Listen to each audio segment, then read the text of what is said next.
Well, please join me in thanking our panelists, Khaldoon, Carol, and Yasser. Thank you very much.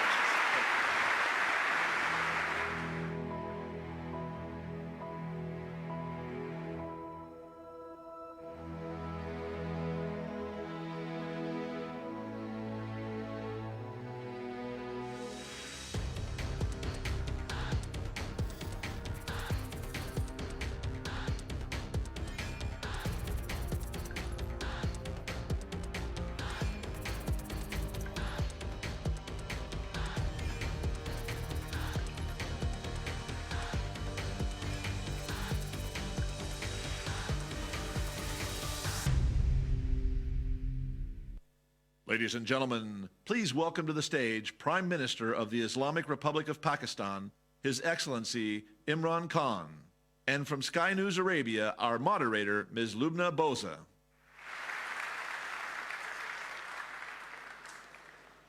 Good morning.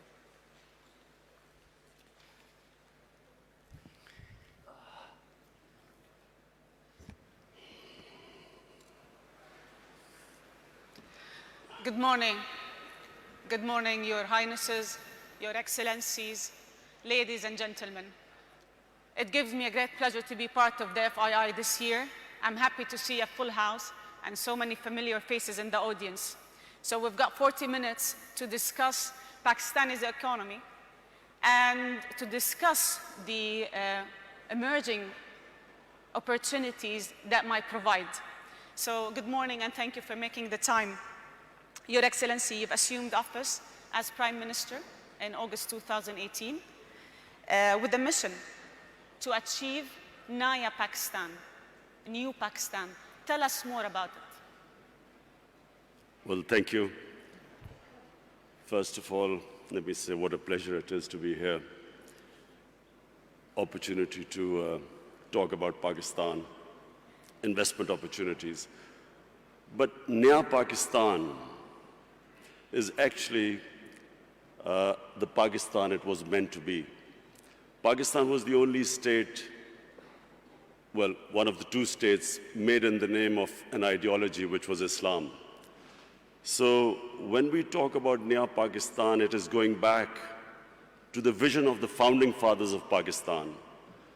And what the founding fathers of Pakistan envisaged was a state based on the principles of the first Islamic state of Medina.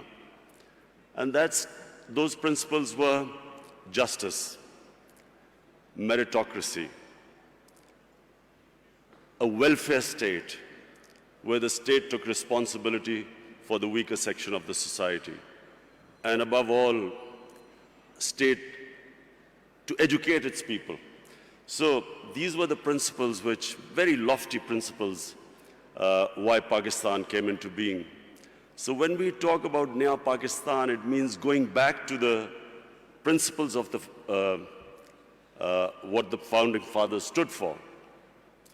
And hence, the struggle to educate our people, develop our human resources, strengthen our institutions, especially of justice.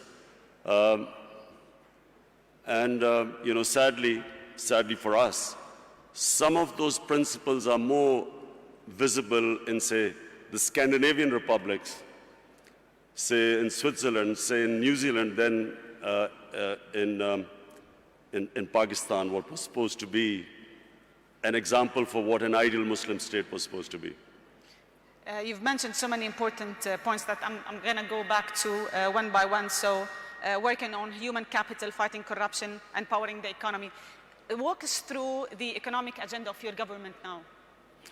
Well, we have been in power for 60 days. We have inherited two big deficits, fiscal deficit, current account deficit. And so the immediate concern for our government is to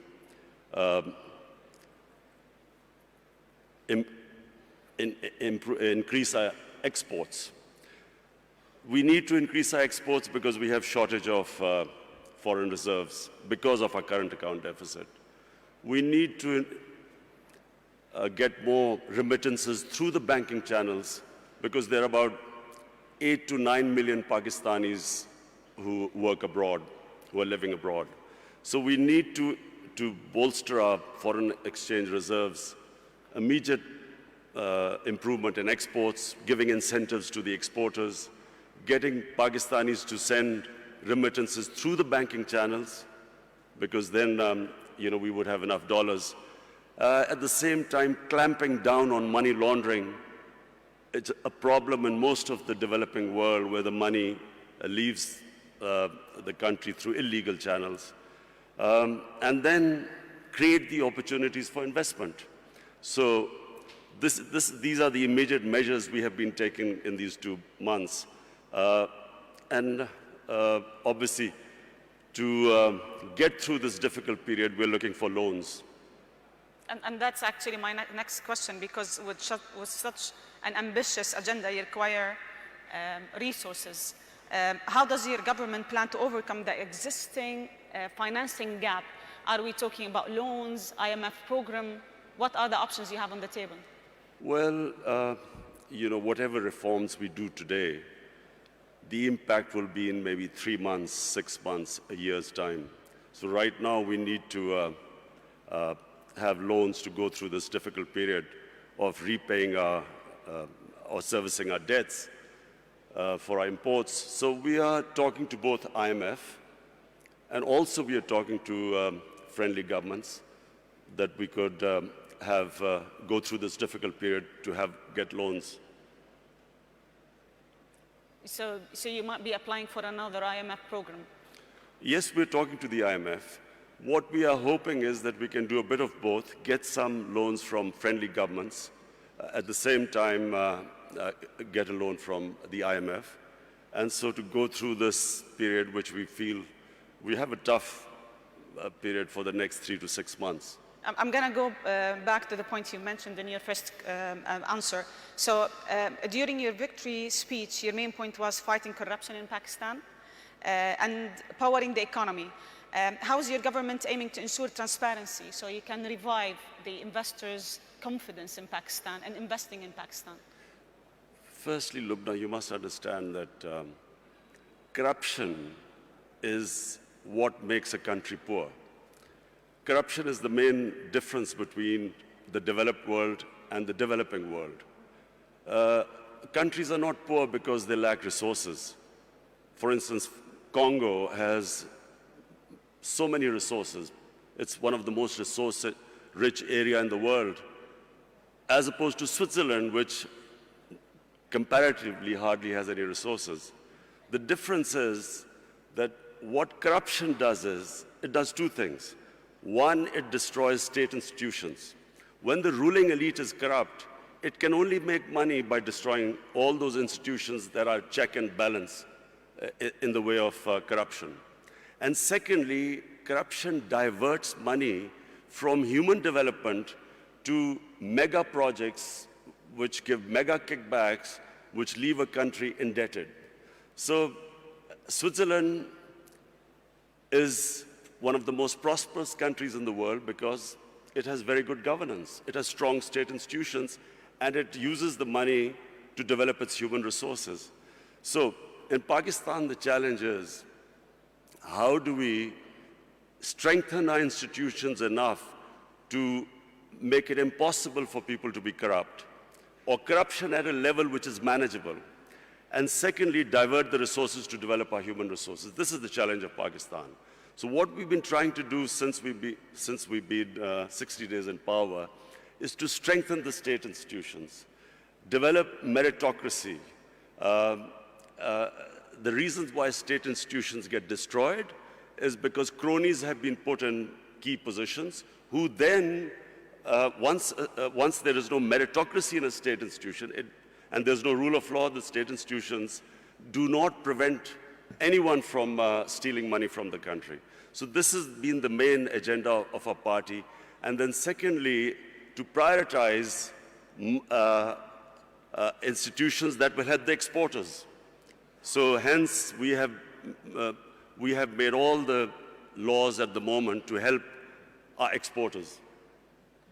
Unemployment also is a main concern for you. You've been very concerned about youth unemployment, training youth to be able to find jobs and creating jobs. Tell us more about the agenda in that particular field. Pakistan has 100 million people below the age of 35. Yes. Now, in one way, that's a huge opportunity. But secondly, it is a big pressure on the government to find employment for this young population. We have embarked on a very ambitious program. Pakistan has 10 million shortage of houses. So we have embarked on this program that in the first 5 years, we will build 5 million houses. And so hence creating all the conditions, removing all the red tape that comes into the housing sector. Also, of course, trying to attract foreign investment for this housing. At the same time, apart from the housing, what we are trying to do is create the enabling environment for investment. One of Pakistan's strengths are the overseas Pakistanis. We have, as I said before, 8 to 9 million Pakistanis working abroad. We have, if we create the enabling environment, we will then be able to attract their investment. If you see the growth of China and India, one of the first people who invested were the overseas Indians and overseas Chinese who came back. So we have this big resource lying outside Pakistan. Our main effort is to create the enabling environment, make it easy to do business, the ease of doing business, bringing down the cost of doing business, and attracting this investment. Speaking of China, you've always spoke about how good China is in bringing 700 million people out of poverty. And I think the China-Pakistan Economic Corridor, or what you call CPEC, is being debated a lot lately. I would like to understand more about it from a Pakistan angle. First of all, let me just say two things about China, which for Pakistanis is very attractive. One is that China is the only country in human history which brought out 700 million people out of poverty in 30 years. Secondly, China has, in the last 5-6 years, really clamped down on corruption. In the last 4 years, I think they convicted about 415 government ministers in corruption cases. So these are the two problems which face Pakistan. We have corruption, and so we are going to look for ways, because white-collar crime is very difficult, especially in our countries, to catch, because we do not have the people. Absolutely. We do not have those who understand, who can convict white-collar criminals. So we are going to get help from China. And secondly, all the ways, the way they have brought this huge amount of humanity out of poverty. So poverty alleviation is the second thing which we learn from China, and I'm going there next month. So we hope to, we've already asked the Chinese government to help us in these two areas. CPEC is a great opportunity for Pakistan. CPEC connects us to China, which is one of the biggest markets. Because of CPEC, we are developing Gwadar, which is, after Singapore, the second deepest port. And because of CPEC, we are developing these special economic zones where we will invite investments from all over. So hence, provided we get our governance structure right, CPEC is a great opportunity for Pakistan.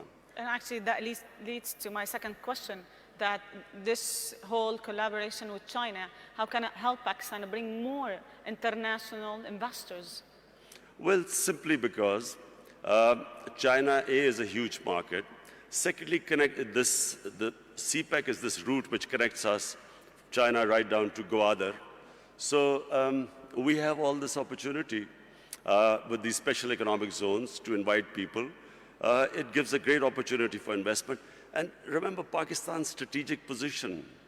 It is sitting next to two of the biggest markets, India on one side, China there, and then, of course, inshallah, when peace returns to Afghanistan, Then we have this all the way to Central Asia. So Pakistan is strategically probably one of those countries blessed. It is placed in one of the great positions in the geography of the world. And actually, I would like to comment on this point, but because rightly so, like Pakistan is very well placed to connect Central Asia, Middle East, China, and the Eastern markets. Do you have a plan to leverage on that natural advantage? The plan is to create the enabling environment in Pakistan so that we can attract investors. Not just foreign investors, not just overseas Pakistani investors, even our own investors who, unfortunately, because of our poor governance system, were not really investing in Pakistan. We didn't even give them enough incentives, and I'm talking about Pakistani investors. So we are restructuring our duty structure. We are our tax incentives. We are restructuring everything so to incentivize people to invest. What are the sectors that you think investors would be more interested in Pakistan? Minerals.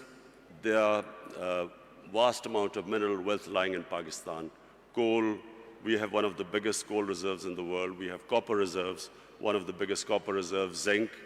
We have a lot of areas of gas which have not been explored at all.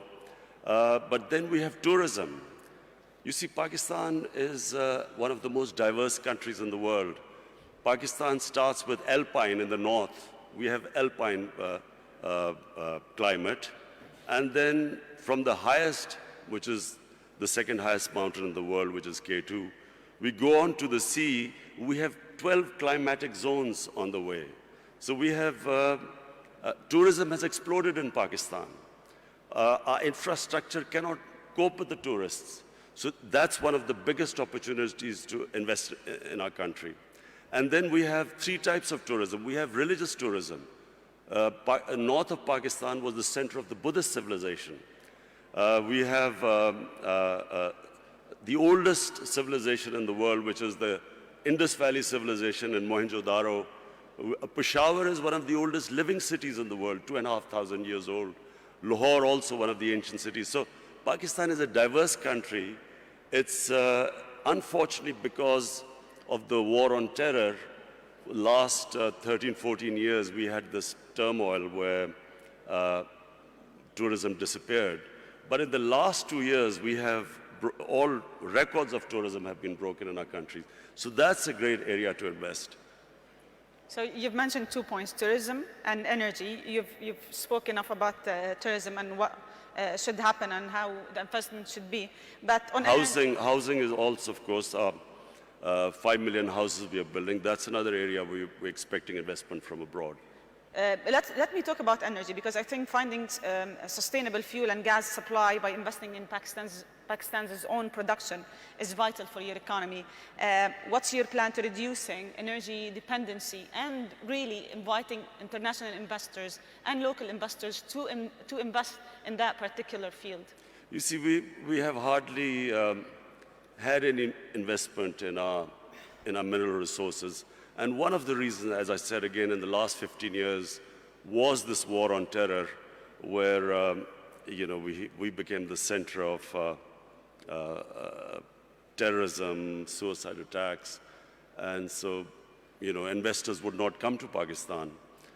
Then we had last 10 years very poor governance, corruption.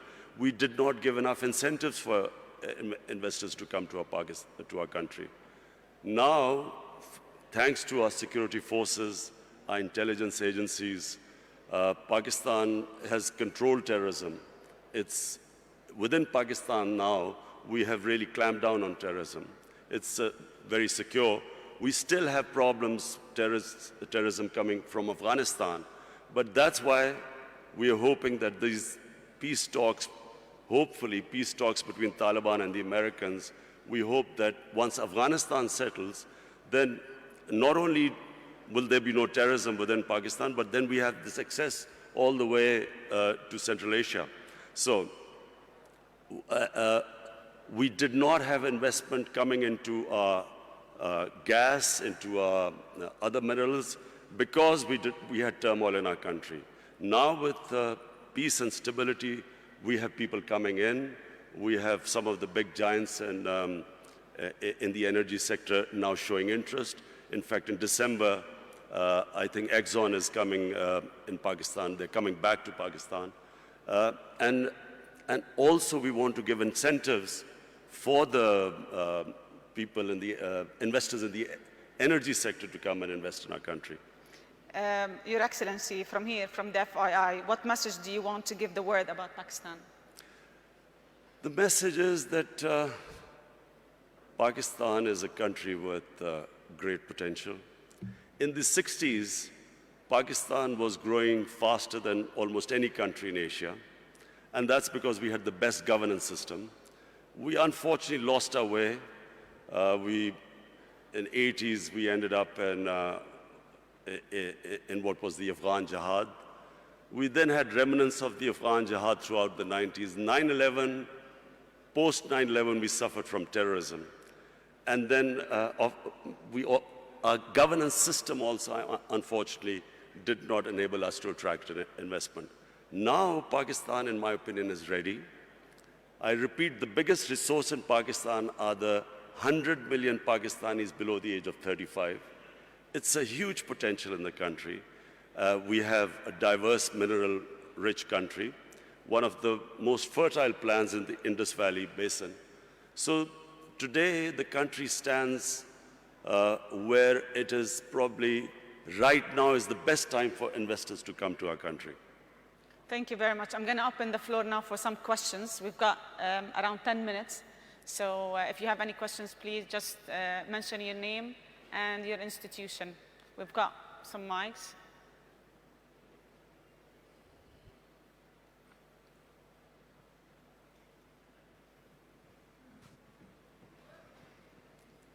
I think I was very comprehensive.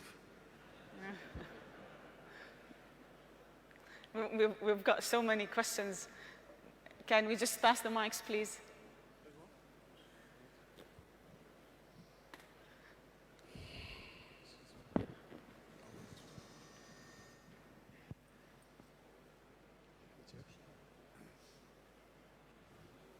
Bismillah ar-Rahman ar-Rahim. Your Excellency, welcome to Saudi Arabia. Okay, welcome. Saudi Arabia businessmen are really very much looking at investment opportunities in Pakistan. We have a lack of information. I think we need to strengthen the economic section of the Pakistani embassy in Saudi Arabia so that the Saudi businessmen have full information.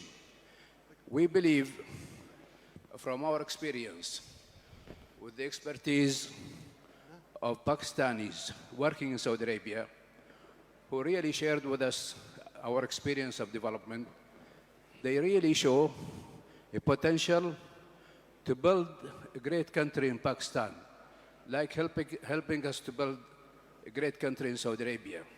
So we are looking forward to get more information about Pakistan because many Saudi businessmen are interested for investment in Pakistan. Thank you. Thank you. I have spoken to His Highness Prince Salman, and he is already organizing businessmen from Saudi Arabia to come to Pakistan to invest. So we look forward.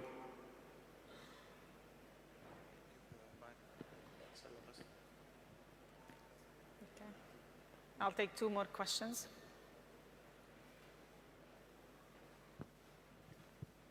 Okay.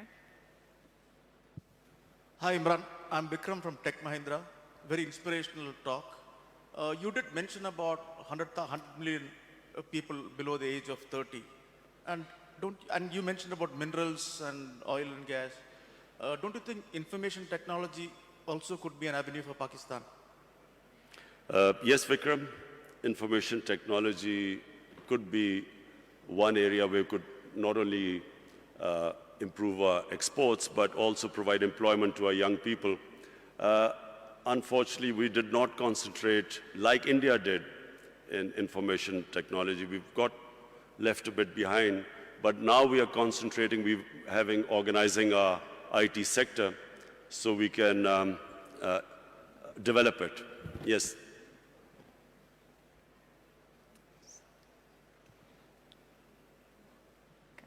Assalamu alaikum, Khan Saab. My name is Kashif Khan. I'm a private equity and investor from the Middle East. My question to you is, a lot of investors have invested previously in the past into Pakistan economy. The biggest challenge they have is exiting out of those investments. How this government will facilitate the previous investors to exit, which will give more confidence to the future investors? Well, Kashif, I have my team here.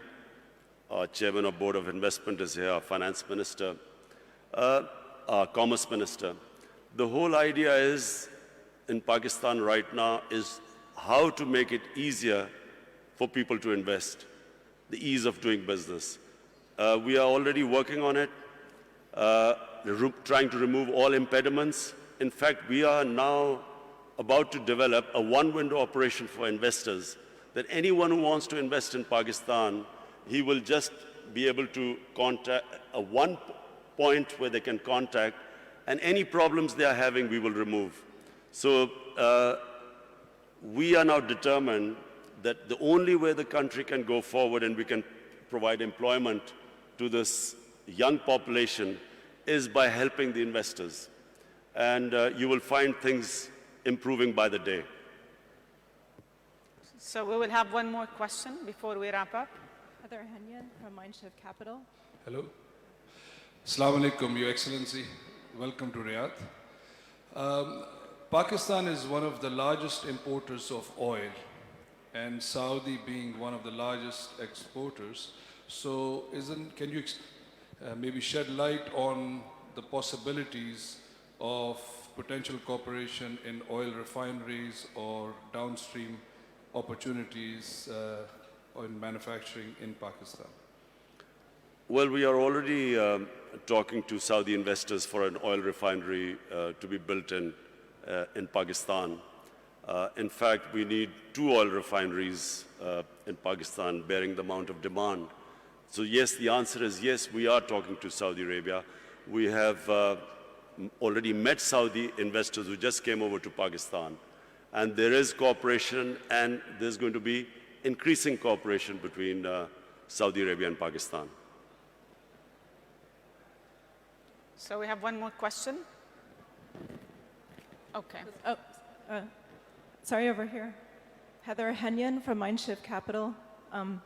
Just to ask about the gender strategy for Pakistan. We know that women have played a very strong role in microfinance, in the business of Pakistan, and in the formal economy of Pakistan.